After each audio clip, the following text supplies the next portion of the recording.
this year is we have had outside speakers for a few weeks, and then we have had our 3 classes for a module, it's called, for 4 weeks, and then we are going back and forth between our 3 classes, among our 3 classes, and having a speaker. And we are really privileged today to have an in-house speaker. Rici is going to talk to us about an exciting experience that she had. And I'm going to give a little introduction to that, but first let me open us in prayer, and then I'll just give a few housekeeping details and say some things about her. She's a really cool, interesting person. So let us pray. Holy God, thank you for all the people that you put in our lives, all the saints who are doing your work. Thank you so much for bringing us together to meet Rici Brockinson and to hear about this inspirational work that she has been able to capture on film from a very faraway place. And thank you for all the unseen work that she does every week to make our services flow smoothly. In Jesus' name I pray, amen. So next week we are back to our 3 classes. Brian, is that accurate? Are you guys still doing your class in the library? Good, okay. I wasn't clear about that. So the library class, and then we will be down here in Ansby, and Joe is going to lead us through the beginning of Finding Hope, and then the Breakfast Club, which meets in the Campbell Room, which is sort of casual conversation. And that will go on for 4 weeks, but in the middle of that is Thanksgiving. So we are going to have our 3 classes on November 12th and the 19th. Nothing on November 26th, welcome. And then the first 2 weeks in December, we will again have our 2 classes. So make sure you're watching the website and all of that to be at the right place at the right time. And I commend everybody for being here today with we did get a little, we got an extra hour of sleep. I don't know why it never feels like that, but anyway. So I think that's everything. The way we're going to structure this today is Rici is going to tell us about her experience and show us some slides and a short video of what she's been doing. And I'm going to guide her, because I can just tell that she's one of these people who does these amazing things and never wants to get any credit for it. So I'm going to try to give her credit for that. And so you can find out. I met Rici last week in a real panic when we were in here and the technology wasn't working. And she works underneath the sanctuary in a room that it looks like NASA. It has all these, right, the Bat Cave. And I'd heard about the Bat Cave, but Joey took me there. And I went in because something wasn't working here technologically. And so I was like, the 9 o'clock service was still going on, and she was gracious, and she solved our problems. And anyway, so when you see her normally, she is rushing around trying to fix some problem. So that's not always fancily dressed. Well, we're thrilled you're here today. So we're really excited that you're here today. And I also need to give credit to Erin Leghorn, who did all the research for the questions that I'm going to ask her. Erin is helping with pageant practice, so she couldn't be here. But this is recorded on the website, so you will be able to see this. Any of your friends who couldn't come today, you will be able to watch it on the website. So that's happening. So what Erin found out, looking at Rici's website, is that she is a teacher, artist, photographer, and you own a photography business called Lioness Photography. That is becoming a production company called Brockmore Productions. That's awesome. She is a bachelor's of science. Sorry, Jana, I'm out of the screen. Switch over to here. Okay, well, okay. I'm going to get out of here entirely shortly. She has a bachelor's of science degree in photography from the Art Institute of Pittsburgh. She has worked as a photojournalist and a media photographer. And these words mean something to a lot of you, I'm sure. they don't mean a whole lot to me, but they sound really impressive. I appreciate that. You've worked as a teaching artist for 17 years, working with Pittsburgh. 20 plus. 20 plus years. This is old news, obviously. Pittsburgh Black Media Federation and Manchester Craftsmen's Guild, Yes. which is awesome. You've had solo exhibits of your photography at several places in our area, as well as Miami, as in Florida. Yes, during, it is called Art Basel, and every year they have this big shenanigan, and I was chosen to be one of the compilation artists where they showed our work visually. So I'm very excited for that. And then that was through a program called See Me, which is an artist curation kind of portal. And so I've been chosen with them as well to showcase my work on their page as like an advertisement. Look at our photographers, they're awesome. Oh Look at our artists, they're awesome. So That's I've been cool. honored to be able to present Okay. not only locally, but also nationally. Oh, that's unbelievable. And the final thing here is that you mentor youth, you advocate for local artists, and you have served as a panelist for various funding nonprofits. Yes, so I have worked with Harrisburg's Arts Initiative to actually look over different artist grants and to choose the next artist that's going to get funding through Harrisburg, through National Arts Endowment, and as well as local organizations through GPAC, through their LIFT program, and other organizations. You guys did your homework. Well, I did nothing. I'm reading what Erin wrote, so yeah. Yeah, she spent a bunch of time. And then in addition to all these things, and there are probably other things not listed here, you've worked at Swickley Presbyterian Church since 2021 as a broadcast producer. Now, is that still the title? That is still the title. Okay. And as quiet as it's kept, about 5 or 6 years ago, I was actually the child care organizer and manager for Sewickley Presbyterian Church. How many people here knew that? It's a secret. Seriously, I mean, I go to session meetings. I've never heard this before. Wow, that is really amazing. So what does it mean to be a broadcast producer at this church? I mean, we probably don't have enough time for you to tell us. To keep it short, I basically am live editing and producing and directing what you see as the service for the 9 a.m. and the 11 a.m. and then the 10 a.m. during the summer, and then other projects that we do. If we do a wedding, if we do a funeral, if we do a special occasion, I'm probably going to be that person that is making sure I put all of that together in real time, so then you have an awesome, what I call a show. So, and that's what I like to give you guys when you look at it, not something where you're just seeing the pastor and just seeing the choir or seeing the singers, and then that's it. I like to give you something visually stunning. So I'm hoping that I actually do deliver. For any of us, absolutely, right? Yep, for sure. Yes, yeah. For any of us who can't be here in church, we've all experienced that, and I mean, absolutely. You do a wonderful job. So how did you go from being a photographer to doing these live streams and becoming a broadcast producer? Photography is basically in my blood, but I also went to school to actually gain my bachelor's in the science of photography.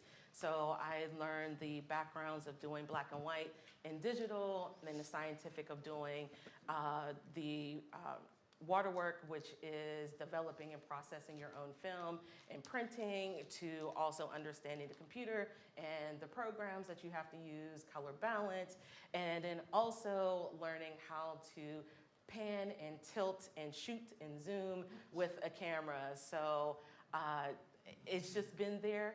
It's just one of those things. Photography was one of my passions, and I was just like, I need to venture out a little bit more to tell stories. And when I graduated in 2013, that's when I first did my mini short documentary, starting with the Haiti woman.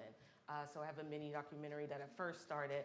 I did little pieces here and there, but the Woman Project started in Haiti, and just wonderful stories of just Black women, African American women, women of color that are just doing things that nobody gets to hear about. And so what I want to do is I want to amplify, empower, and support those, both young and of age and older, to get their stories out there so other people can hear those stories and be encouraged as well. Wow, that's amazing. This kind of leads into my next question, and that is, again, from Erin's research.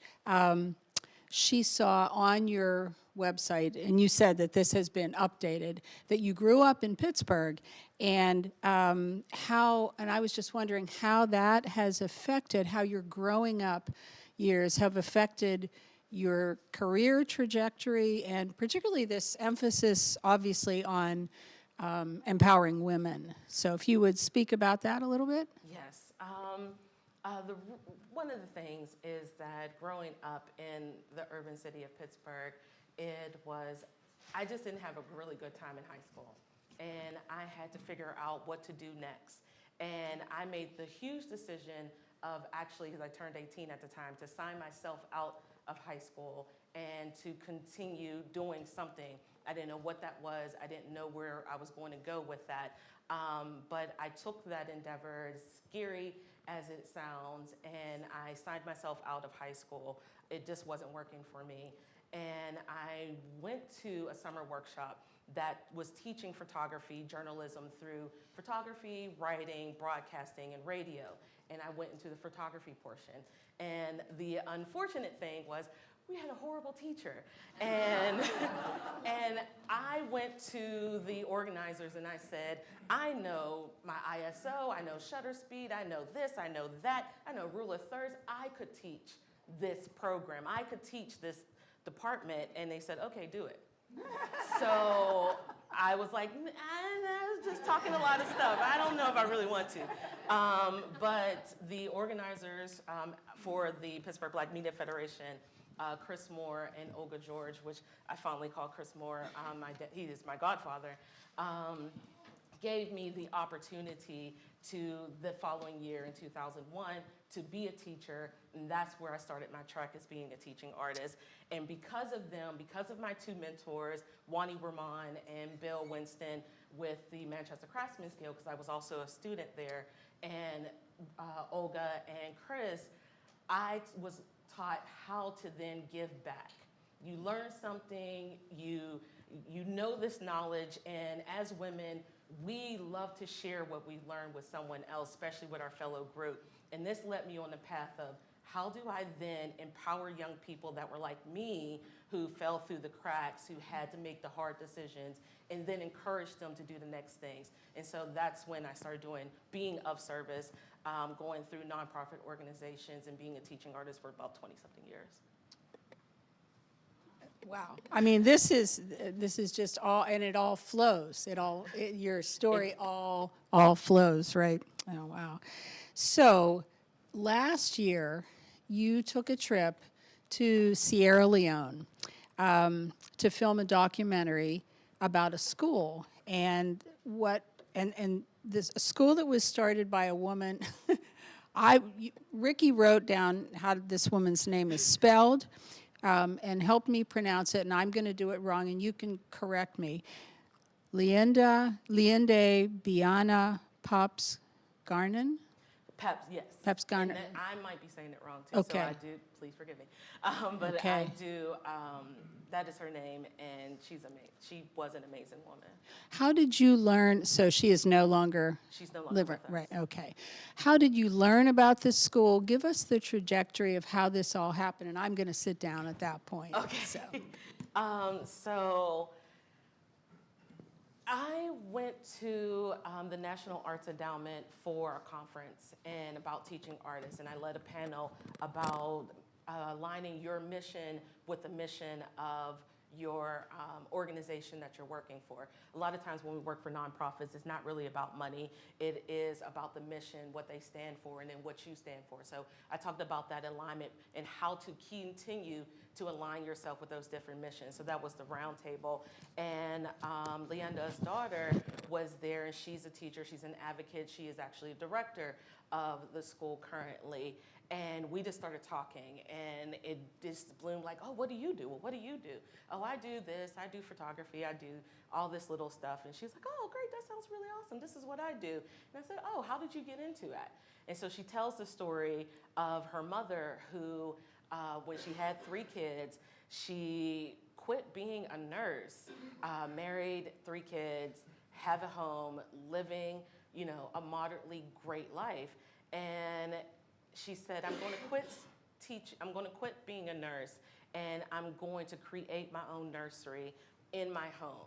So she turned her front room into a nursery where she was taking care of the kids of the local neighborhood. And eventually she said, you know what, I think I want to take this a little bit further. I want to turn this into an official nursery, and I want to turn it into an official preschool. And then from there, she took it to, I think I want to have a school now.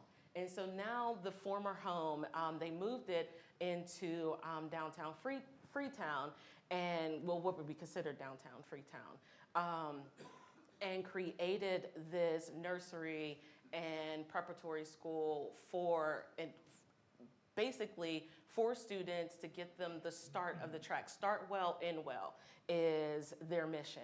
And so they wanted to be able to give Sierra Leonean kids, especially during a lot of trials and tribulations that they were experiencing with war, civil unrest, things like that.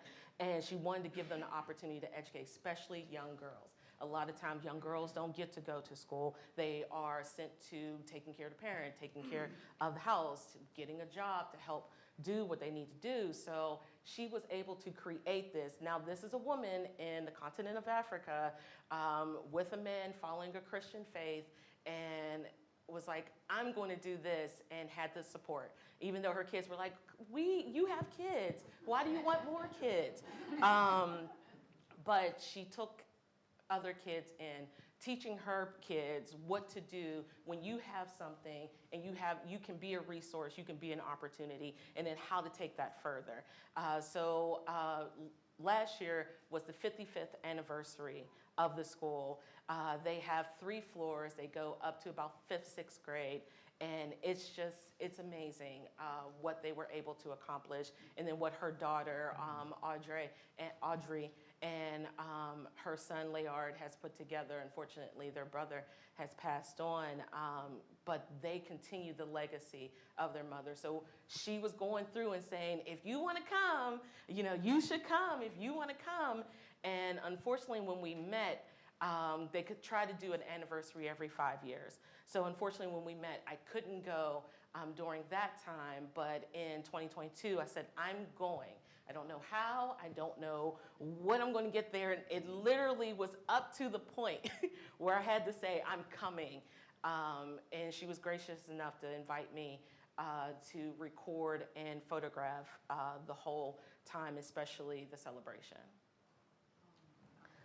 So the power of documentary, you can read that for yourself, but filmmaking and still photography just encapsulates time, and it just something that you can just go back to. It brings a fond memory. It might trigger a not so fond memory, but there's just something about it that teaches us our history and gives a story.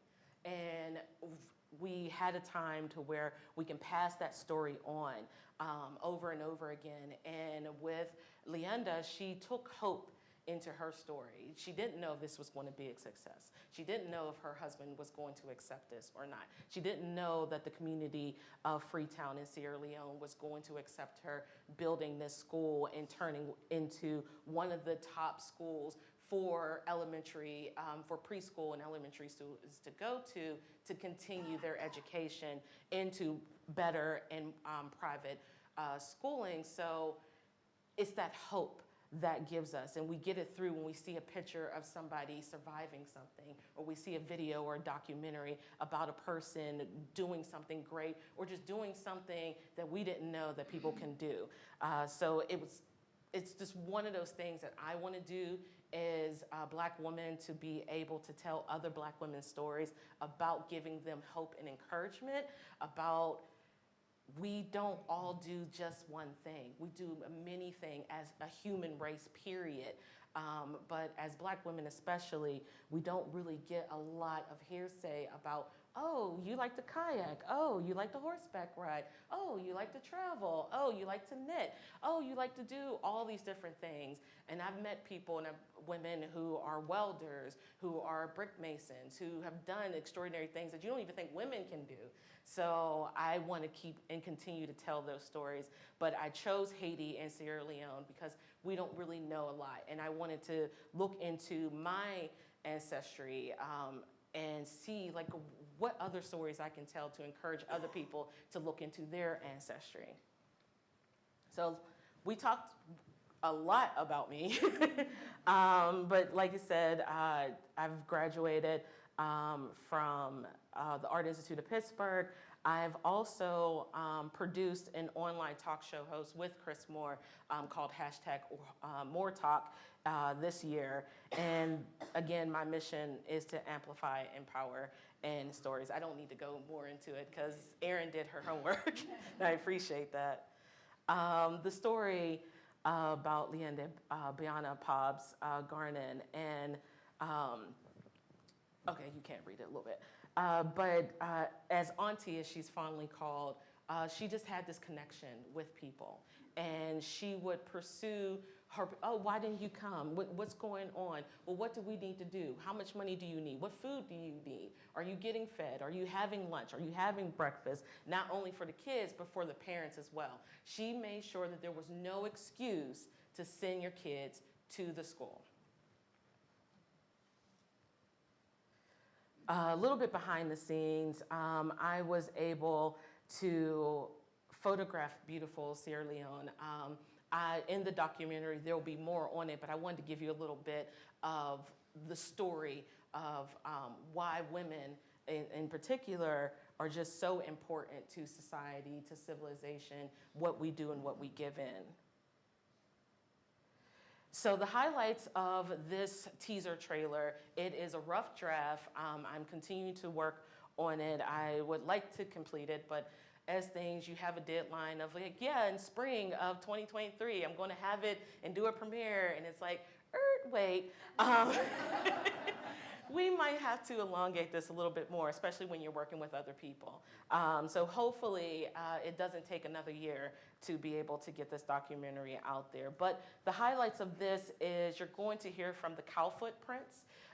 He is a storyteller out of Sierra Leone, and he's amazing. I wish I could just show you the whole 30 minutes of his work, but I'm hopefully that you get a little taste of it. There's an interview with a parent. I do apologize. Like I said, it's a rough draft. So working a lot on the sound. We were in a lot of loud and busy and bustling places. So that's one of another things that have to work on is making sure the sounds good. And then capturing the footage of the country is what I want to present in the documentary itself, especially its people.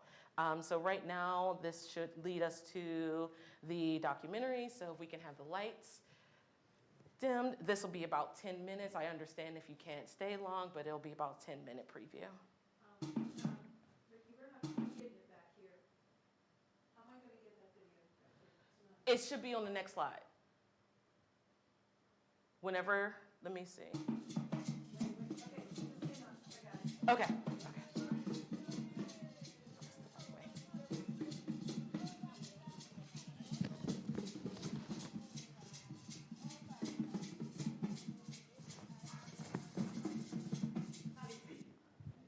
So the moment you come in, you say, I want to tell me story. I want to tell me Kongosa. I want to tell you this story. Okay, you have spoon, it's elephants. You don't force now. Okay, we don't be fish. Now tell me your story. And that's a very important element when we start a story, when we start a narrative within the African culture. Refreshment, respect, asking permission to open a dialogue.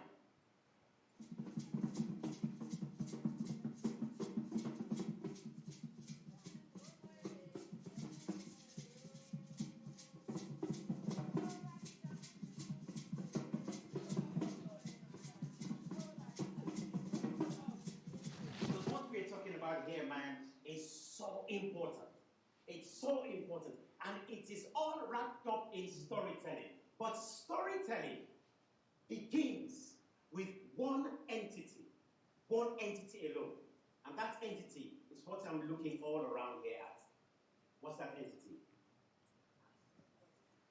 Teacher. The relationship we have with the children. You! Come on, you! No! You! You! The women! It starts with you. I know about the school. I see a baby girl opposite my street. It was crossing the street. They were calling, I said, what school is it? They tell me that the school is Banna. I said, what the school is? They said, at Cambo Street. I said, really? They say, yeah. So I come to the school and I come and cross-check about the school. And I meet a auntie. I talk about, I say, I want my child to be in this school. I said, so can I please accept my daughter? They say, I want to come with your baby girl. Then I called my daughter, Natalia. Then he asked Natalia, what's your name? Say, my name is Natalia and all. So then I buy form, I fill the form. Then supply me the uniform. Then I can pay my fees in the bag. So my baby starts attending here. And who is auntie to you? Say again? Who is auntie? The auntie is not here anymore. The auntie I met here is not here anymore for now. So that was the founder of the school. Exactly, yeah. And how long has your daughter been going to this school? Oh, my daughter almost something like 6 years because she started on 3 years here. So it's about 6 years now. What has the school done for you and your daughter? Oh, great things, because my daughter knows how to read, the house spoken. Yeah, she's so brilliant. So I was so happy from school anyway. Yeah.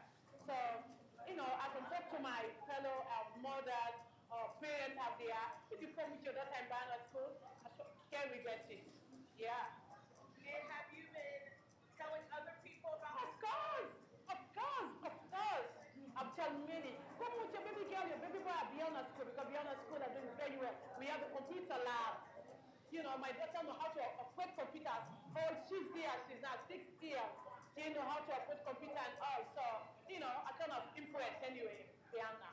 Awesome. And then, are you sad that she's going to be graduating from this school and going on to... Oh, yeah. Because she's brilliant. She came every time first in her class. She's a school prefect, of course. Class prefect. So she's so brilliant. So I'm proud. I'm a proud mom to come with my baby girl in Banna school. So you feel that your daughter will be prepared to go to high school, go to other schools? Of course, because our dream school is, we want to go and watch secondary school. So every day, Mommy, I want to be a doctor. Mommy, I want to go to, so I said, God, help my baby girl. Because she wants to go and watch. Storytelling is from you. You are the Alpha and the Omega. You're the beginning and the end. Everything in between. You are the Bafan, where we all team up inside. You, the women.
That one there is a Bible. In the beginning, darkness, not so? And God said, let there be. Who side the light come out? Darkness, not so? It's a feminine energy. That's where the light came from. That's where the light came from. It's a feminine energy. Then one day when they check science, when you go all the way up into the cosmos, they say Milky Way, you relate it to water. Those who do science, when you talk of dark matter, it's feminine energy.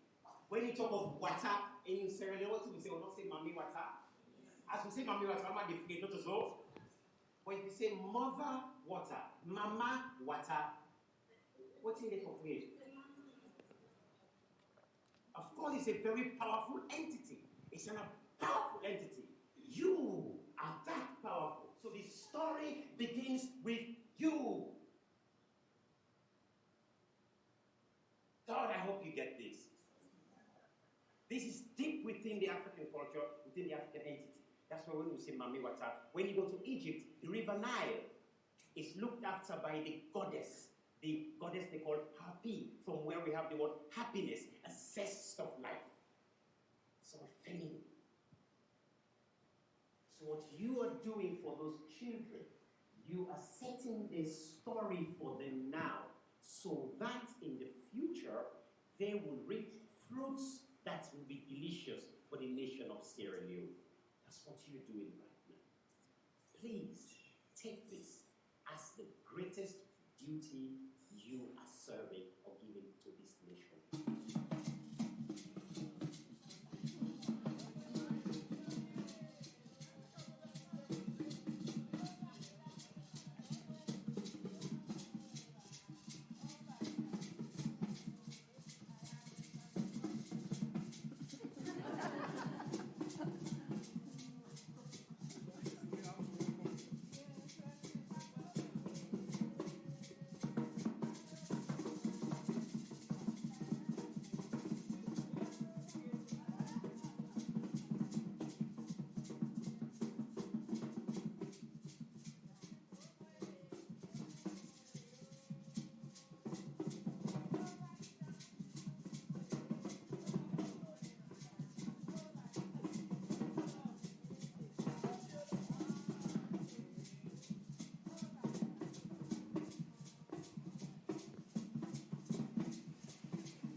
So I just want to touch on hoping that this kind of inspires you and wants you to see the rest of the documentary, especially more stories from her daughter and from her son, as well as from other people that have been supporting the school currently, as well as over the 55 years.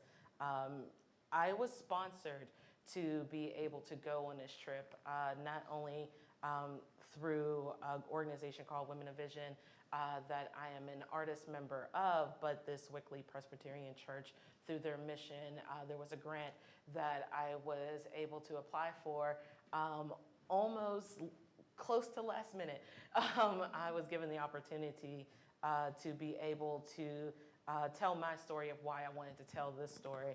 And again, thanking to Audrey and Banna School for allowing me to, just peek into their world and to be able to share this with others. The stash that you see on me now was created for 2022 celebration, created by Sierra Leone artists there. So we were actually given this sash as a celebration, so I wear it today for this school and for Liende.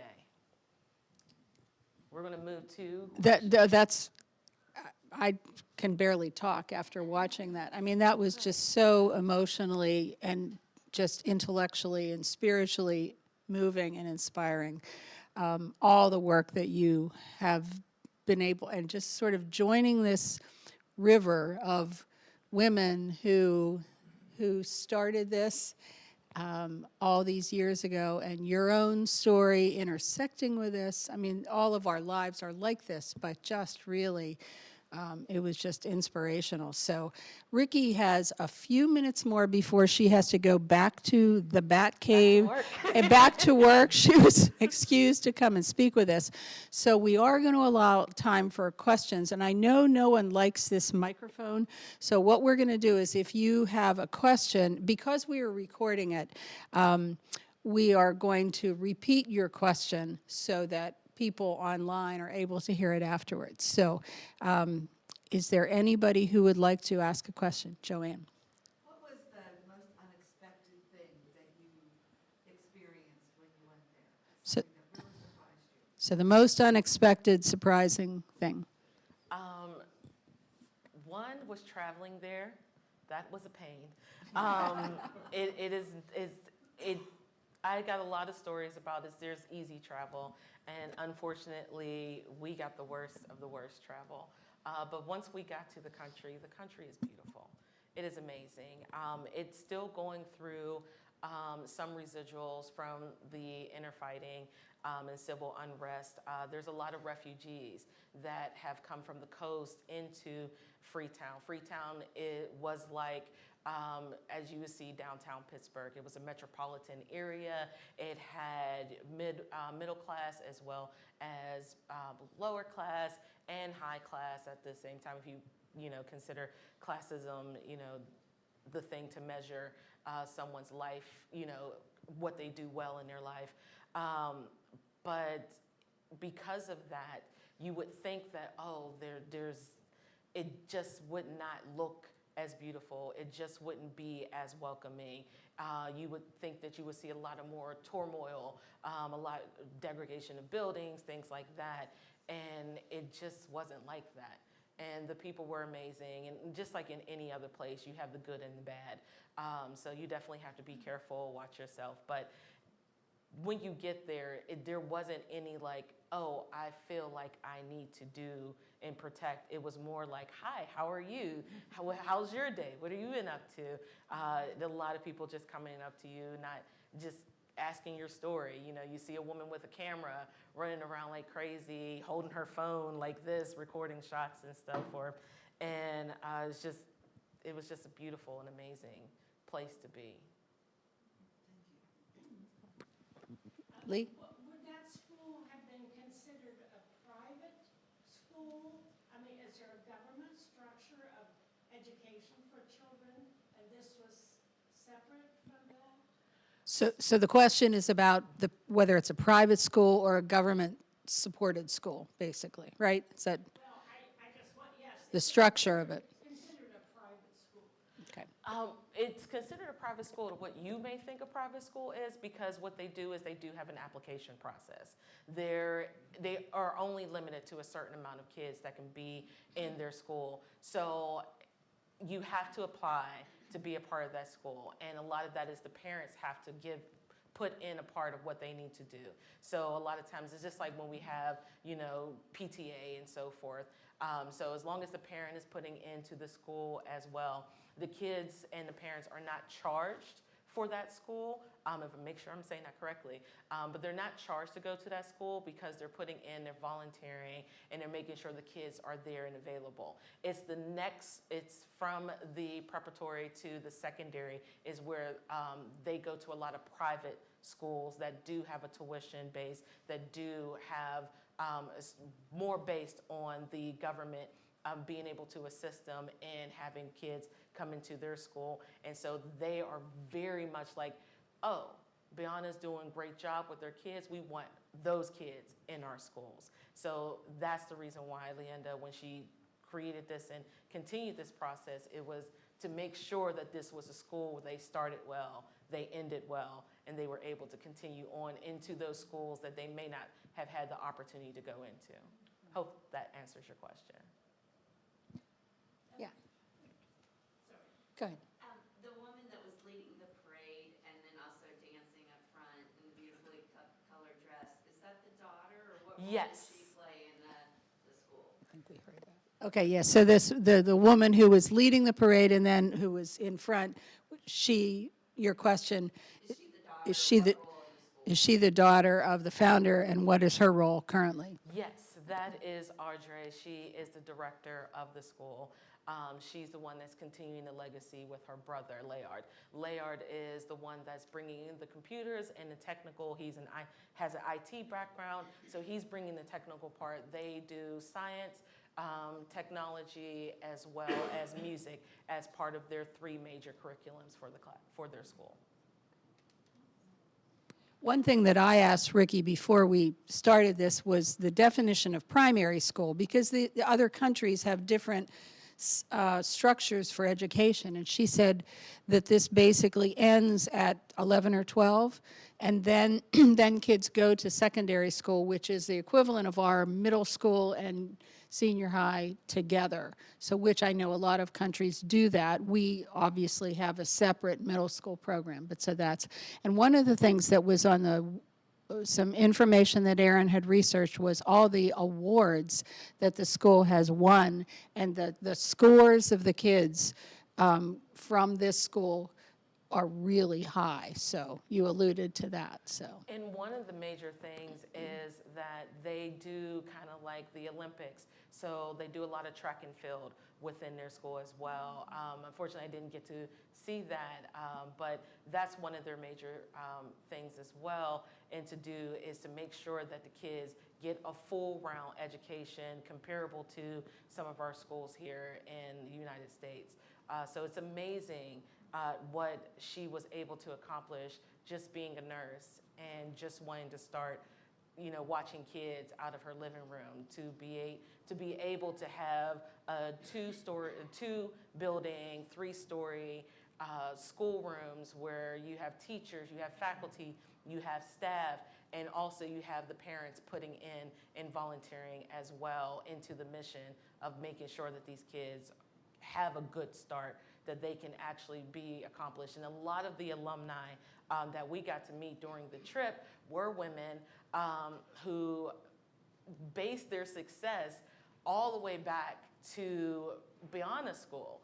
Sometimes we were like, oh yeah, high school was really good for me and college was the best place for me.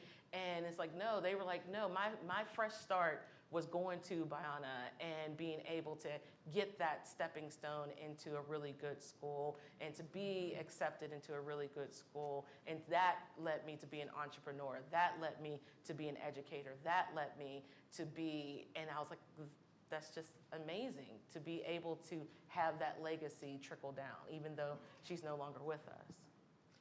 And I think because you have a job to get to, I think, We can take yeah, 2 more questions, and then we'll yeah. Nancy? The gentleman who was talking to the women about storytelling and energy, is he a teacher at the school, or was he just a guest that day? He was a guest speaker, so that was actually one of their consortiums that they put together for teachers of their organization, as well as some some other teachers in the surrounding area that's looking also to be teachers. So it's kind of like one of those staff developments that they did. And so he goes by the Cowfoot Prince, and what he does is he tells stories to Sierra Leoneans and around the world, in London, in the United States. And he shares those stories, and we got just a glimpse of his extraordinary talent. And I was really honored to be able to capture that and to be able to talk with him. To hear the story, I would love you guys. I will definitely keep in touch to make sure people know where the documentary is going to be presented, because I do want to show a lot more of his story about how women are just empowered and how they empower others. Yeah, right. Andrea, you had one final question. Back to the funding, so if it's private or the parents don't have to pay, is there an endowment? How does the school run? Like, how is it funded? So I don't have a lot of that information. I wish I did have it. But from what I know from Audrey is that what she does is she advocates for the school to get funding for the school. So it's through private donations, it's through some government assistance, but basically she's grant writing all over the place. She is trying to get as much as she can to make sure that she builds stronger buildings, make sure that she has the on-trend equipment and technology and arts with her school, for her students and her teachers, giving them staff development. Also bringing those teachers to the United States to have different, going to different conventions and so forth. So I wish I'd give you the full answer of like how much money they get and how they get it and where they get it. But she is definitely the force behind her mother's mission. And like her brother Layard is doing the tech side and the IT side. She is the force to make sure that this legacy continues just going all over the place. And this really accents our theme of hope that we are moving into here in the next 4 weeks so much. So let me just close us in prayer. And before I do that, let's just give Ricky another round of applause.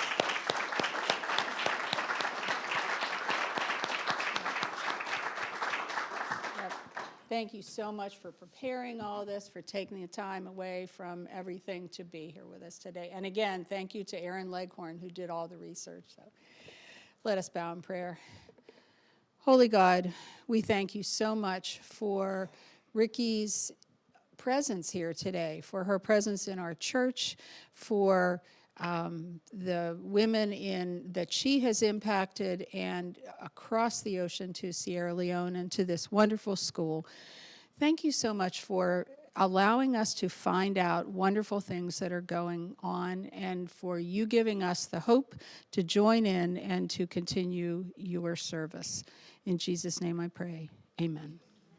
I thank you all I thank Erin for inviting me and reminding me I needed to do this. I did not expect as many people to show up today. So I appreciate all of you for taking the time to hear a story. Thank you. Yep, absolutely. Thank you. That was wonderful. Can I just say one more connection our church has to Sierra Leone?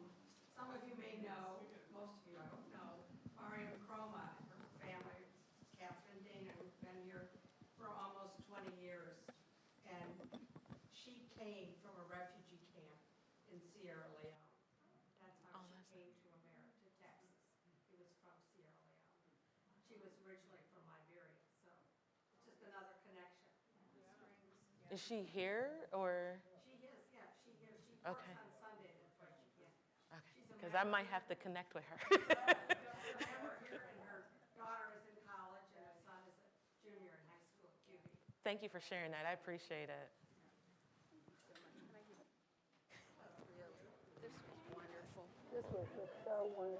I'm glad. I was having so many technical issues and stuff, so I was like, oh gosh. and the like all the little tidbits, I'm like,